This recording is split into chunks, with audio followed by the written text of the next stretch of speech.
Bangladesh football আঙিনায় চলছে হামজা সমিত ঝড়। তবে এই ঝড় বোধ হয় বেশি দিন মাঠে সীমাবদ্ধ থাকছে না।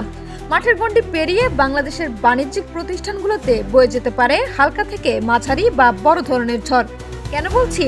আপনারা হয়তো এতদিন দেশের বিভিন্ন বাণিজ্যিক প্রতিষ্ঠানগুলোর ব্যবসায়িক বিজ্ঞাপন থেকে ব্র্যান্ড প্রমোশন এবং বিভিন্ন কার্যকলাপে অংশ নিতে দেখেছেন বিভিন্ন ক্রিকেট তারকাদের। তবে এবার ফুটবলারদের পালা। এমনই সংকেত দিলেন বাফুফের সহসভাপতি ফাহাদ করিম। এক সাক্ষাৎকারে তিনি বলেন, খুব শীঘ্রই আমরা হামজা চৌধুরীকে বাংলাদেশের বিভিন্ন জায়গায় দেখতে পাবো এবং আশা করি দু একটি ব্র্যান্ডের সাথে তার ভালো সম্পর্ক গড়ে উঠবে। একইভাবে হামজার মতো সমিত সোমকে নিয়েও তার পরিকল্পনা রয়েছে। তিনি বলেন, এবার হয়তো সময় কম পাবো, তবুও তাকে মাথায় রেখে আমি কাজ করতে চাই, তাকে প্রমোট করতে চাই। একজন মার্কেটিং চেয়ারম্যান হিসেবে আমি চাই আমাদের ফুটবলাররা যেন বিভিন্ন জায়গায় বিভিন্ন সংস্থার ফেস হয়।